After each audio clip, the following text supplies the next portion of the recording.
Okay, so with your right hand, you have a whole bunch of different options to go with in regards to plucking out the strings. You have 5 different fingers that you can use, and you also have a pick.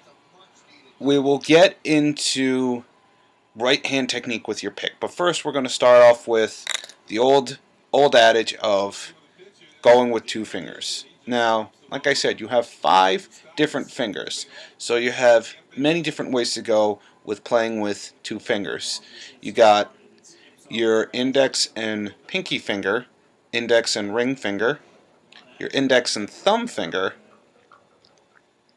If you're really dexterous, thumb and middle, middle and ring, middle and pinky, and then any variation of the 2, but tried and true, your index and middle finger, because that's just how it's been for the longest time, and honestly it's really easy to go with middle and index finger.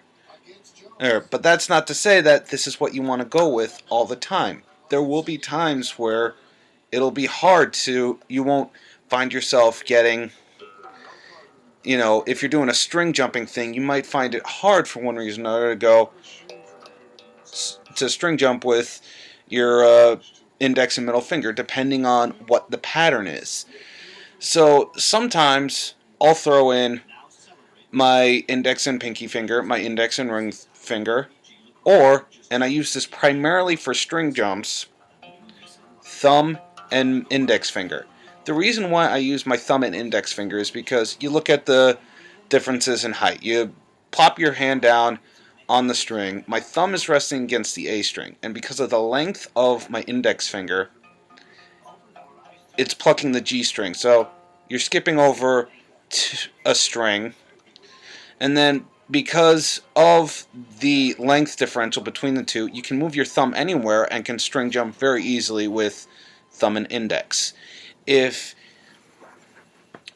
you want to be tricky and use thumb and pinky and thumb and ring, because of the length differential between your other finger, those fingers, you got to position your hand differently. If you ever choose to throw in your pinky finger, you really got to position your hand in such a way that your pinky and index finger can rest comfortably on the string. If you use index and ring finger, you can bring your hand up a little bit more because obviously the ring finger is longer than the pinky finger. But like I said, more times than not, it's just going to be easier to go with 1 and 2. Oh, index and middle finger. Now, no matter what you want to do, when you sit down to work on your plucking technique, you want to make sure that every attack, every time you pluck the string, you're plucking the string with the same force and even stroke with no matter what finger you're using. So the attack that I'm using on my thumb and index is the same as using my index and middle finger, my index and pinky finger, and my index and ring finger, and my index and pinky finger. Now, hand positioning, you can use it in many different ways. Like I said, you want to position your hand in certain ways just so all your fingers can attack the string, but if you're just doing middle and index finger, you can hold you can have your hand straight up like this, you can angle it off to the side a little bit more, and hand positioning varies for however it's comfortable for the player. I tend to buy basses that predominantly have 2 pickups, and I usually rest my thumb on the pickup closest to the bridge, and I attack between the 2 pickups. That's just how I go. That's just my thing. But there are people who rest their thumb up here on the